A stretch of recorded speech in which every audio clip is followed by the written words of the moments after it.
Assalamualaikum warahmatullahi wabarakatuh. Selamat pagi, siang, sore, ataupun malam. Untuk teman-teman semua yang menonton video ini adalah video pembahasan exercise pada buku Matematika Keuangan dari Capinski. Ya, di video ini adalah pembahasan exercise dari bab 1, Introduction Simple Market Model. Sebelumnya, perkenalkan, nama saya Jarod Tirta Nugroho. Saya nomor absen 15, kelas 308, prodi dari D3 Kebenaran Negara. Dan saya punya quotes untuk teman-teman semua nih. Kurang-kurangin takut deh sama imajinasi kita sendiri. Itu adalah sesuatu gambaran yang kita buat-buat, kayak overthinking gitu. Jangan terlalu berlebihan kita overthinkingnya ya. Ya, kalau kata Bob Sadino ini, hilangkan rasa takut untuk memulai apapun. Jadi untuk matematika keuangan ini sepertinya sulit gitu ya kan. Saya juga merasa sulit sebenarnya, tapi coba dulu ya, jangan takut. Oke teman-teman, kita mulai dari exercise 1.1 dalam subbab Basic Notion and Assumption. Di dalam subbab ini nanti ada dua soal, exercise 1.1 dan 1.2. Kita lihat di sini ada A0, A1, S0, S1. Itu apa sih? Di sebelah kanan saya udah jelaskan. A itu adalah harga obligasi, S itu harga saham, K itu return, P itu nilai portofolio, kemudian KV itu return portofolio. Nah, di sini sebelah soal ini ada A0, A1, itu maksudnya adalah harga obligasi pada periode ke-0 dan harga obligasi pada periode ke-1 untuk A1 ini. Nah, langsung saja. Misalkan, harga obligasi pada periode ke-0 adalah 90, harga obligasi pada periode ke-1 adalah 100, kemudian harga saham pada periode ke-0 ada $25, dan harga saham pada periode ke-1 adalah 30 dengan probability P dan 20 dengan probability 1 min P.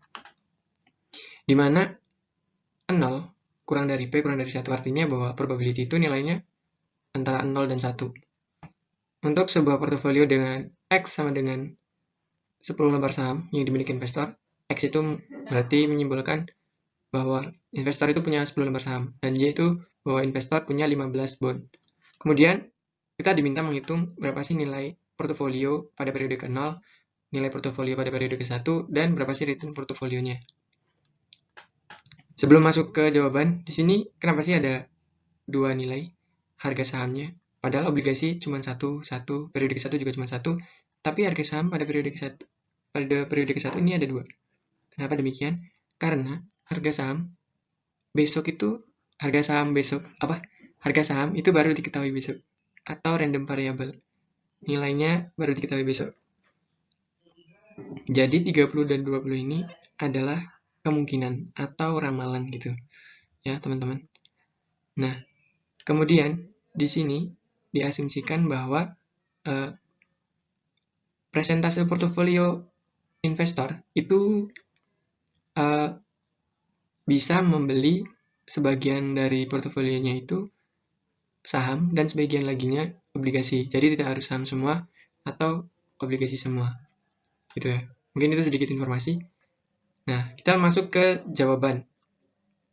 Jadi, nilai dari portofolio pada periode ke-0 adalah rumusnya V0 sama dengan jumlah lembar saham yang dimiliki dikalikan dengan harga saham pada periode ke-0 ditambah dengan jumlah bond yang dimiliki dikalikan harga obligasi pada periode ke-0 sama dengan 1.600. Nah, di sebelah kanan ini bagian pembahasan saya sudah menuliskan rinciannya gitu. Jadi biar lebih memudahkan teman-teman buat memahami.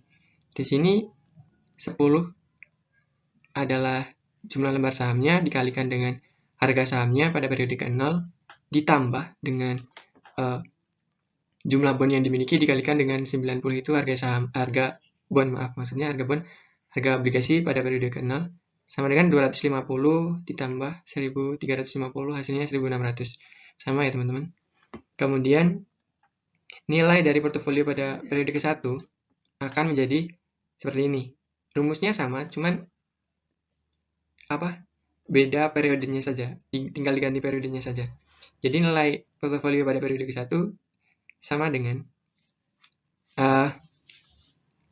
jumlah lembar saham yang dimiliki dikalikan dengan harga saham pada periode ke-1 ditambah dengan jumlah bond yang dimiliki dikalikan dengan harga obligasi pada periode ke-1 sama dengan ada dua nilai karena ada probability di sini, ada dua nilai di sini, ya kan? Saya sudah tuliskan juga di sini sebelah kanan pembahasan 1.800 itu dari mana dan 1.700 itu dari mana. Di sini sudah saya buatkan rinciannya. Ini 1.800 itu pakainya probability P, pakai 30 ini untuk harga saham pada periode ke-1-nya. Dan di sebelah kanannya ini 1 min P ini menggunakan harga saham pada periode ke-1-nya 20. Seperti itu ya. Nanti hasilnya 1.800 sama 1.700. Nah, kemudian berapa sih return dari portofolio investor? Rumusnya seperti ini. KV sama dengan V1 dikurangi V0 dibagi V0. Nah, hasilnya untuk probability P adalah 0,1250, probability 1 min P 0,0625. Saya sudah tuliskan juga di sini. Ini pakai yang harga saham pada periode ke-1-nya 30, yang sebelah kanannya ini menggunakan harga saham pada periode ke-1-nya 20. Jadi, ini return dari portofolio ini adalah untuk yang menggunakan probability P adalah 12,5% dan 6,25%. Jadi returnnya itu antara 12,5% jika stoknya itu naik dan 6,25% itu jika stoknya turun. Kita masuk ke pembahasan exercise 1.2 dengan subbab yang masih sama dari sebelumnya. Nah, kita lihat soalnya di sini. Diketahui harga obligasi dan harga sahamnya itu masih sama dengan exercise 1.1. Saya sudah kopikan di sini sebelah kanan. Kemudian nilai portofolionya pada periode ke-1 untuk soal ini adalah 1160 jika stoknya naik dan 1040 jika stoknya turun. Kemudian kita diminta menghitung berapa sih nilai portofolio ini pada periode ke-0. Kalau soal sebelumnya, kita mencari dulu V0-nya, baru kita mencari V1-nya. Tapi di soal ini, kita diketahui dulu V1-nya, nah kita disuruh mencari V0-nya. Kita lihat jawabannya di sini. Karena kita cuman di sini soal ini diketahuinya cuman harga saham dan harga obligasinya yang diketahui, yang sama dengan soal sebelumnya. Dan X dan Y-nya untuk soal ini belum diketahui, jadi kita cari dulu gimana caranya. Seperti ini. V1 sama dengan menggunakan rumus yang tadi ya. X dikali S0 ditambah Y dikali A0, karena yang diketahui kan harganya saja, yang kita cari X dan Y-nya seperti ini. Kita lihat di sebelah kanannya, ini pembahasannya. Saya sudah buatkan rinciannya untuk mencari X dan Y-nya. Kita ingin cari berapa sih lembar saham yang dimiliki investor dan berapa sih bond atau obligasi yang dimiliki investor untuk soal ini. Nah, kita masukkan aja, pindah ke sini. X 30 ditambah Y 100 sama dengan 1160, dari sini 1160. X 20 ditambah Y 100 sama dengan 1040, dari sini. Kemudian kita eliminasi. X 30 dikurangi X 20 sama dengan 10X. Y 100 dikurangi Y 100 sama dengan 0. Kemudian 1160 dikurangi 1040 sama dengan 120. X-nya sama dengan 120 dibagi 10. Jadinya X-nya sama dengan 12. Kemudian setelah kita tahu X-nya, kita bisa mengetahui Y-nya. Dengan memasukkan X ke dalam salah satu di antara dua ini, saya pakai yang bawah. X 20 ditambah Y 100 sama dengan 1040. Kita masukkan X-nya 12 dikali 20 ditambah Y dikali 100 sama dengan 1040. Y 100 sama dengan 1040 dikurangi dengan 240. 240 ini dari 12 dikali 20. Kemudian Y 100 sama dengan pengurangan tadi, hasilnya 800. Y sama dengan 800 dibagi 100 sama dengan Y-nya 8. Jadi kita sudah tahu nih, X-nya 12 dan Y-nya 8. Kemudian, sesuai dengan yang diminta soal, kita diminta mencari tahu berapa nilai portofolio pada periode ke-0. Rumusnya sama, V0 sama dengan X dikali S0 ditambah Y dikali A0. kita masukkan aja. X-nya diketahui 12, yaitu jumlah lembar sahamnya 12 dikalikan harga sahamnya pada periode ke-0, 25. Dari sini 25 S0. Kemudian ditambah 8, di 8 ini jumlah bondnya dikalikan dengan harga obligasinya pada periode ke-0, yaitu 90, sama dengan 1020. Di sini saya sudah membuat rinciannya, tinggal dilihat saja. Kurang lebih seperti itu, teman-teman, untuk soal yang ini. Oke, kita masuk ke pembahasan soal exercise 1.3 untuk subbab no arbitrage principle. Nah, arbitrage ini maksudnya adalah orang bisa mendapatkan untung tanpa melakukan sesuatu. Dia cuma muter-muterin uang, dia cuma ngakalin uang biar dapat untung. Dengan adanya perbedaan nilai tukar mata uang, jadi dia memanfaatkan itu untuk mendapatkan keuntungan. Dia cuma nuker-nukerin gitu. Nah, langsung saja kita lihat soalnya. Pada tanggal 19 Juli 2002, dealer A di New York dan dealer B di London menggunakan kurs sebagai berikut: kurs euro dan pounds dan US dollar untuk menukar mata uang. Ini dealer A itu di Amerika Serikat, dealer B di Inggris ya. Kemudian kita pengen tahu gimana sih skema dari arbitrage ini berjalan gitu kan. Kita harus tahu dulu di sini buy sell ini maksudnya apa. Buy ini artinya bahwa nilai bank akan membeli. Jadi jika misal kamu punya 1 euro, ya bank akan membelinya 1,0202 gitu. Jika kamu punya 1 pounds, ya bank ini akan membelinya 1,5718 untuk dolar ya. Nah, sell ini maksudnya itu adalah nilai bank akan menjual.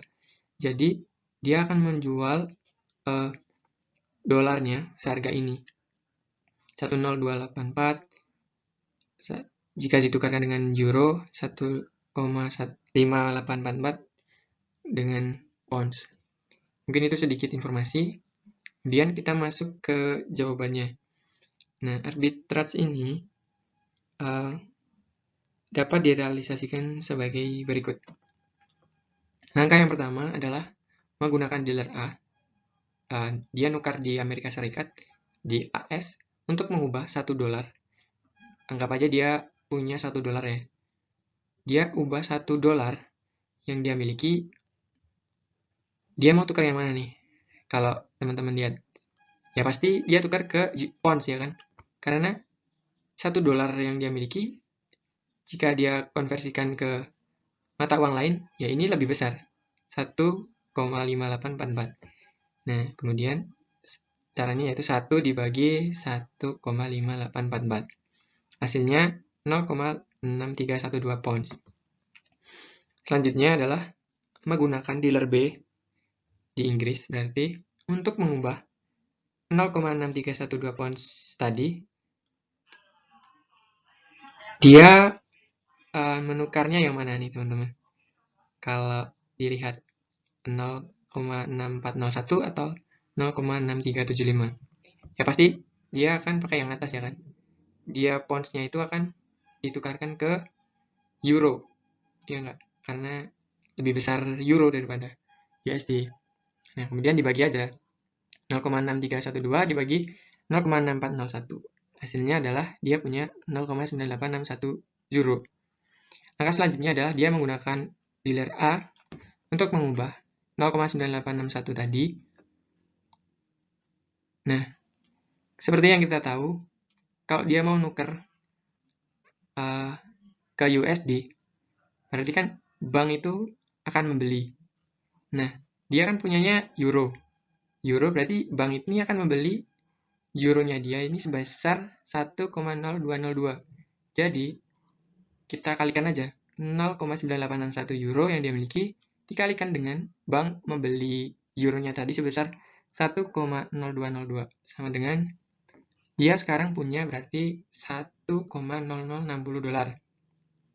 Jadi keuntungan arbitrage-nya dia adalah 0,0060 dolar, yaitu dari 1 dolar dikurang. Jadi maksudnya dari 1,0060 dolar ini yang dia miliki saat ini dikurangkan dengan 1 dolar yang dia punya sebelumnya. Nih, keuntungannya sebesar ini. Sekarang exercise 1.4 dalam subbab risk and return. Nah, kita harus tahu dulu bahwa semakin besar return yang kita harapkan, maka resikonya juga besar gitu. Terus kita pengen tahu seberapa return dan resikonya. Resikonya itu menggunakan standar deviasi, kita cari tahunya. Di sini ada yang diketahui dari soal harga obligasi dan harga sahamnya diketahui ini, dan V0-nya diketahui ini. V0-nya 10.000. Kita langsung lihat ke soalnya. Dia investor punya kekayaan 10.000 dolar. Dia punya 10.000 dolar dan dia pengen membuat portofolio, dia pengen investasinya ke stok dan bond setengah-setengah. Dia pengen setengahnya di saham, dia pengen setengahnya di obligasi. Kemudian kita diminta menghitung return yang diharapkan dan resikonya menggunakan standar deviasi. Nah, kita langsung lihat saja ke jawabannya. Di sini diketahui bahwa untuk satu lembar saham itu harganya 80 dan satu bond itu harganya 100. Jadi dia kalau pengen menginvestasikan setengah dari 10.000-nya ke lembar saham, ke saham, jadi kan 5.000 dia investasi ke sahamnya. Nanti 5.000-nya di sini 5.000 dibagi 80 karena satu lembar sahamnya harganya 80. Jadi dia punya 62,5 lembar saham. Kemudian di sini dia kan investasi ke obligasinya 5.000 dolar. Sedangkan harga satu bondnya saja 100. Jadi dia punya 50 bond, yaitu dari 5.000 dolar dibagi dengan 100 dolar. Jadi dia punya 50 bond. Nih, 62,5. X-nya dan Y-nya 50. Kemudian, nilai dari portofolio pada periode ke-1-nya akan menjadi seperti ini. Rumusnya adalah V1 sama dengan X dikali S1 ditambah Y dikali A1. Ini 11.750 menggunakan probability P dan 9.250 dengan probability 1 min P. Kita lihat pembahasannya di sebelah kanan ini ya teman-teman. Nah, ini menggunakan harga saham dengan probability P, yaitu 100, itu sebelah kanan dengan probability 1 min P, dengan harga sahamnya 60. Tinggal dimasukkan aja. 62,5 lembar saham dikalikan 100 dolar, ditambah 50 obligasi dikalikan 110 dari sini. Harga obligasi pada periode ke-1-nya. Hasilnya 11.750. Sama ya teman-teman. Kemudian dia menggunakan probability 1 min P-nya 60. Yaitu 62,5 lembar sahamnya dikalikan dengan 60 ditambah 50 bond dikalikan 110 harganya sama dengan hasilnya 9.250. Ya, sama kan? Kemudian return dari portofolionya akan menjadi 0,175 jika stoknya naik dan minus 0,075 jika stoknya turun. Seperti di sini. Rumus dari KV ini kan kita tahu rumusnya adalah V1 dikurangi V0 dibagi V0. V1-nya untuk probability P adalah 11.750 dikurangi 10.000. V0-nya di sini 10.000 dibagi 10.000 hasilnya 0,175. Sama ya. Kemudian yang sebelah kanan probability 1 min P-nya V1-nya adalah 9.250 dikurangi 10.000 dibagi 10.000 hasilnya minus 0,075. Jadi return-nya adalah antara ini ya. Kemudian kita cari expected return-nya.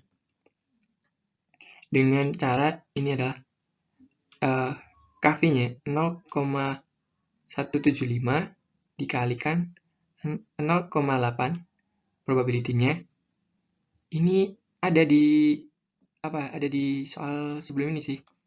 Udah diketahui ini, 0,8 dikurangi 0,075 dikalikan 0,2 sama dengan 0,125. Expected return-nya ini 12,5. Dan resikonya adalah seperti ini. Tinggal dimasukkan aja di akar dalam kurung 0,175 minus 0,125 dipangkatkan 2 dikali 0,8 ditambah dalam kurung minus 0,075 dikurangi 0,125 akar dia pangkat 2 kan dikali 0,2. Hasilnya 0,1 atau resikonya sebesar 10% dan expected return-nya 0,125. Oh ya, ini adalah simbol dari standar deviasi ya. Kan kita tadi dimintanya mencari resikonya dengan standar deviasi seperti ini, teman-teman. Selanjutnya, exercise 1.5 dalam subbab forward contract. Forward contract adalah suatu persetujuan antara dua belah pihak untuk menjual atau membeli suatu aset berisiko di suatu waktu yang telah ditetapkan sebelumnya. Nah, kita langsung lihat ke soalnya. Misalkan harga obligasi pada periode ke-0 adalah 100, harga obligasi pada periode ke-1 adalah 112, dan harga saham pada periode ke-0 adalah $34.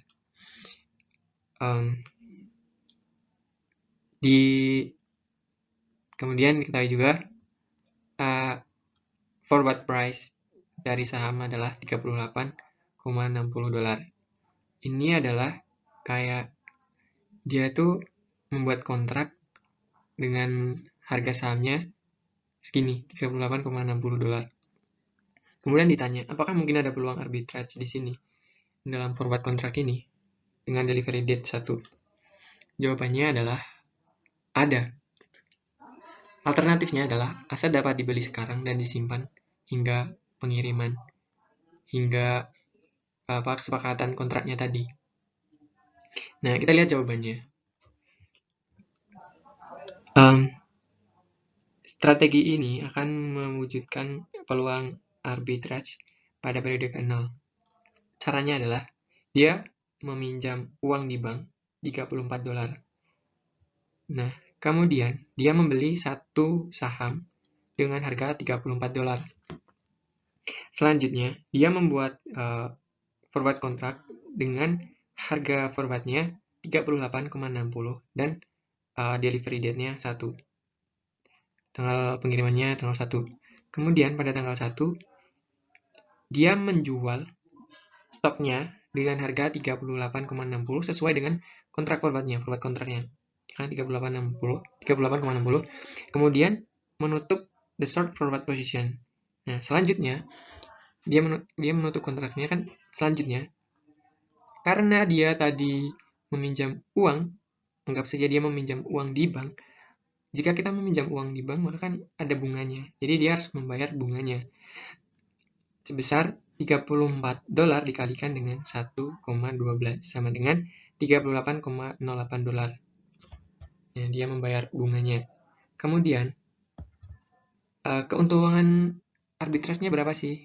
Ya ini, dia kan tadi menjualnya 38,60 dikurangi dengan uang yang harus dia keluarkan 38,08 sama dengan $0,52. Nah, ini adalah profit dari arbitrage dia gitu.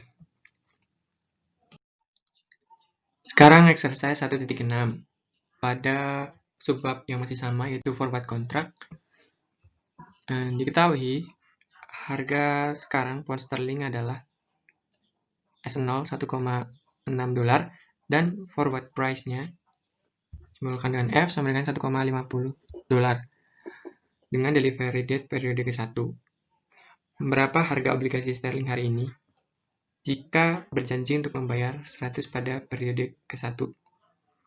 Artinya bahwa dia ini, si orang ini membuat forward contract. Nah, forward contract-nya bonds, dia kan membelinya bonds. Nah, dia menjualnya adalah 100 untuk periode ke-1-nya. Nah, harga obligasinya pada periode ke-0-nya itu berapa? Itu yang ditanyakan. Ya. Terus kita masuk ke jawabannya di sini ya. Misalkan obligasi sterling yang menjanjikan untuk membayar 100 pounds tadi pada periode ke-1 itu dijual seharga X pound pada periode ke-0. Kemudian untuk mendapatkan X, strategi yang digunakan adalah sebagai berikut untuk pada periode ke-0. Dia meminjam 1,6 dolar X dan mengubahnya menjadi X pound sterling. Kemudian membeli 1 pound sterling bond untuk X pound. Jadi dia membeli 1 sterling bond seharga X pound sterling. Gitu. Kemudian mengambil short forward position untuk menjual 100 pounds untuk 1,5 forward price-nya. Jadi dia punya 100 pounds dan dia jual harga forward price-nya 1,50 dengan delivery date-nya periode ke-1. Kemudian pada saat periode ke-1 dia menerima cash obligasinya sebesar 100 dolar pada periode ke-1, 100 dolar. Kemudian menutup short forward position dengan menjual 100 dolar untuk 1,5 untuk 1,50 ya, 150. Kemudian melunasi pinjaman yang dia lakukan yaitu dengan 1,68 dolar dikali X. Kemudian saldo untuk semua transaksinya yaitu 150 dikurangi 1,6 X dolar, yang mana yang harus sama dengan 0 atau peluang arbitrase-nya akan muncul. Kemudian oleh karena itu, obligasi sterling berjanji untuk membayar 100 pada saat periode ke-1 dan harus menjual X, yaitu sama dengan 150 dibagi 1,68, kurang lebih antara 89,29 pounds pada periode ke-0. Jadi pada periode ke-1-nya adalah 100 harga obligasinya, dan pada periode ke-0-nya obligasinya 89,29. Kalau mau cari keuntungannya, dikurangkan saja. Oke, kita sekarang masuk ke pembahasan exercise 1.7 dalam subbab call and put option. Call artinya beli dan put artinya jual. Option itu artinya adalah sebuah kontrak yang memberikan hak kepada pemegang kontrak untuk membeli atau menjual dari aset. Jadi option itu semacam kayak pre-order. Kita membuat kontraknya sekarang, terus barangnya itu baru datang besok gitu. Kita tekan kontraknya sekarang, barangnya baru datang besok. Kalau boleh saya contohkan ya, misal kita mau beli buku antik misal, harganya 100.000. Kita udah sepakat membuat kontrak harganya 100.000, barangnya datang 3 bulan kemudian. Ternyata 3 bulan kemudian nilai buku antik itu 120.000. Padahal kita udah kontrak 100.000. Jadi kan untung 20.000 dong. Jadi kita tetap beli seharga 100.000 untuk mendapatkan keuntungan 20.000. Beda lagi kalau ternyata keuntungan nilai dari buku itu 3 bulan kemudian ternyata cuma 80.000. Ya kita rugi dong. Ya nggak? Kita beli 100.000 ternyata nilainya 3 bulan kemudian pas barang itu diterima ternyata cuma 80.000, rugi 20.000. Ya udah nggak usah jadi beli gitu. Cuman di dalam option itu ada premi yang harus dibayar. Kalau di pre-order berarti ada DP gitu. Ya udah kalau DP kan kalau nggak jadi beli ya DP-nya hilang kan. Ya seperti itu. Itu pemahaman saya ya. Jadi kalau misal ada yang salah tolong dikoreksi. Kemudian kita lihat di soalnya. Misalkan harga bond dan harga saham A0 adalah 100, A1 adalah 110, S0 100 dolar, dan S1 120 dan 80. Kemudian kita disuruh menghitung harga call pada periode ke-0 dari call option dengan exercise time 1 dan strike price 90 untuk yang A dan strike price 110 untuk yang B. Strike price itu adalah harga option tersebut digunakan. Kalau exercise itu maksudnya kita jadi beli atau enggak gitu loh. Kalau dari pemahaman saya gitu ya. Nah, langsung kita masuk ke jawabannya ya. Untuk yang A dengan strike price 90. Jadi C1-nya itu rumusnya sini. C1 sama dengan S1 dikurangi X. S1 adalah 120 harga saham pada periode ke-1 dikurangi dengan strike price. Nah, di sini keuntungan dari call option dengan strike price-nya 90 adalah 30 jika stoknya naik dan 0 jika stoknya turun. Di sini saya sudah membuat pembahasannya. 30 adalah dari S1-nya 120, maka payoff-nya adalah 120 dikurangi strike price-nya 90 sama dengan 30. Ini 0. Kenapa 0? Karena tidak akan di-exercise, jadi tidak akan tidak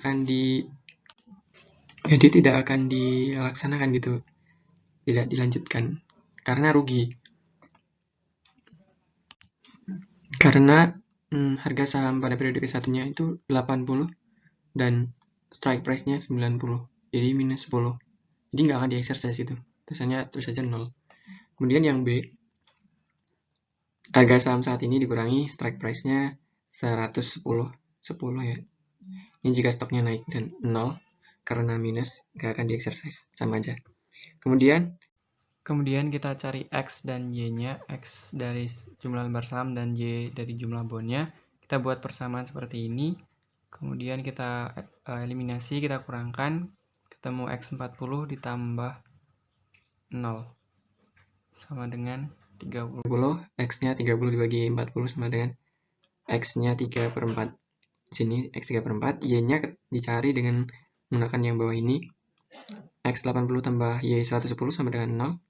0,75 dari 3/4 dikalikan 80 ditambah Y kali 110 sama dengan 0. Y110 sama dengan 60, Y sama dengan 60 per 110, Y sama dengan minus 6 per 11. Kemudian dimasukkan ke rumus ini, rumusnya yaitu X dikali harga saham pada periode ke-1, ini $100, kemudian ditambah, karena ini minus ya guys, maksudnya jumlah bond yang dimiliki 6/11 dikalikan dengan harga obligasi pada periode ke-1 100 sama dengan 20,45. Kemudian kita lanjut yang B. Keuntungan dari call option dengan strike price 110 akan menjadi 10 jika stoknya naik dan 0 jika stoknya turun. Kemudian kita cari X dan Y-nya. Seperti yang sebelumnya, sama sebelah sini saya sudah tuliskan X-nya ketemu 1/4 dan Y-nya saya mencarinya pakai yang bawah. X80 tambah Y110 sama dengan 0. Ketemunya adalah minus 2/11. Dimasukkan ke rumus sama dengan jumlah lembar sahamnya 1/4 maksudnya dikalikan dengan harga saham pada periode ke-0 100 dikurangi ditambah jumlah bond minus 2/11 dikalikan dengan harga obligasi pada periode ke-0 100 sama dengan $6,82. Selanjutnya kita membahas exercise 1.8 masih dalam subbab yang sama, call and put option. Sama ya. Ini masih menggunakan yang diketahui exercise 1.7. Kita langsung lihat ke soalnya. Misalkan harga A0 sama, S0 juga sama, yang tadi S1 juga sama. Kemudian kita disuruh menghitung harga call pada periode ke-0 dari call option dengan strike price 100 dan exercise time 1 jika harga obligasi pada periode ke-1 sama dengan 105 dan harga obligasi pada periode ke-1-nya $115. Oke, kita lihat jawabannya. Yang pertama kita cari X dan Y-nya dengan persamaan seperti ini. Dan 20 ini adalah dari harga saham pada periode ke-1 dikurangi dengan strike price-nya 100 sama dengan 20. Dan 0 karena hasilnya minus 80 dikurangi 100 minus 20, jadi nggak di exercise, makanya ditulis 0.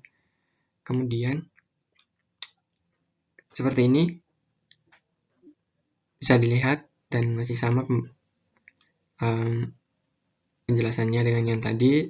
Ketemu X-nya 1/2 dan Y-nya saya menggunakan yang bawah, X80 tambah Y105 sama dengan 0. Ini 0,5 dari 1/2. Seperti ini, ketemu Y-nya minus 8/21. Kemudian tinggal dimasukkan aja ke rumusnya. Kalau pada periode ke-0 sama dengan X dikalikan dengan harga saham pada periode ke-0, $100, ditambah dengan bond atau Y, 8/21 minus 8/21 dikali dengan harga obligasi pada periode ke-0, 100 sama dengan $11,91. Kemudian lanjut ke yang B, kita cari X dan Y-nya dulu sama. Dan ini 20 dari 120 minus 100 sama dengan 20. Minus 120 dari sini. Minus 100 dari strike price-nya sama dengan 20. 0 karena tidak di exercise. Bedanya di sini ya. Yang ini 105 karena A1-nya 105. Ini 115. A1 yang B ini 115. Kemudian X-nya ketemu 1/2. Dan persamaannya seperti ini. Dan eliminasinya, kemudian Y-nya ketemu minus 8/23. Kita masukkan aja sama dengan X setengah, X-nya setengah dikalikan dengan harga saham pada periode ke-0, 100, ini ditambah dengan bond, yaitu minus 8/23 dikalikan dengan 100 harga obligasinya, sama dengan $15,22. Selanjutnya, exercise 1.9. Ya, kita lihat di soalnya, ini masih menggunakan harga bond dan stok harga obligasi dan sahamnya masih sama yang tadi, seperti ini. Kemudian kita disuruh menghitung harga put pada periode ke-0 dari put option dengan strike price 100 dengan harga kesepakatannya 100. Ini ya. Kemudian kita lihat jawabannya. Nah, kita cari X dan Y-nya dengan persamaan seperti ini. Ini 20 dari mana? 20 dari sini. 80 dari harga saham pada periode ke-1 dikurangi dengan 100, hasilnya minus 20. Nah, ini 20. Kita pakainya yang minus ya. Kenapa? Karena kalau kita jual, ini kan put kan jual ya. Kita kan posisi jual. Jadi, kita pengennya adalah waktu kita ngejual, harga saat kita jual itu lebih tinggi daripada harga 3 bulan kemudian. Jadi, yang ditulis ya yang di sini. Kalau yang tadi saat kita beli ya kita pengennya nilai yang akan datang itu lebih besar dari yang sekarang. Dan kalau kita jual berarti kita pengen sekarang harganya lebih mahal dari 3 bulan yang akan datang gitu. Caranya sama seperti yang sebelumnya, tinggal kita buat persamaan seperti itu kemudian kita eliminasi. Ketemu X-nya sama dengan minus 1/2 dan Y-nya 6/11. Kemudian tinggal dimasukkan saja ke rumusnya. X dikali harga saham pada periode ke-0 ditambah Y dikali harga obligasi pada periode ke-0. Ini X-nya minus 1/2 dikalikan 100.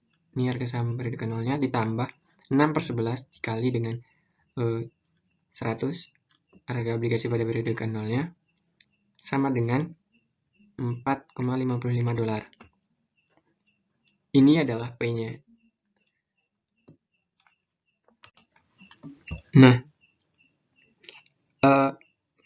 agar tidak terjadi arbitrage, maka P0 harga dari put option pada periode ke-0 harus sama dengan X dikali S0 ditambah Y dikali A0.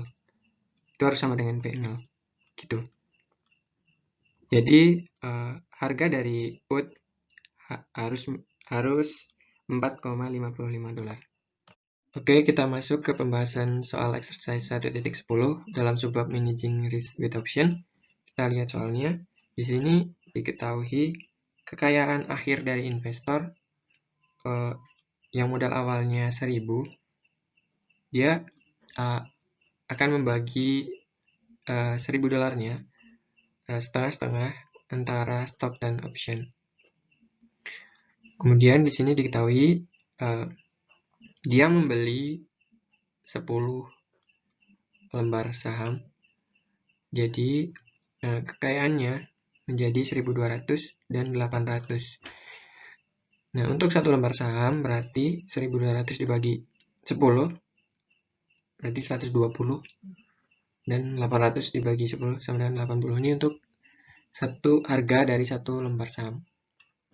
Kemudian dia membeli option seharga 1 dolarnya dibagi dengan 13,6364. Ini adalah premi option.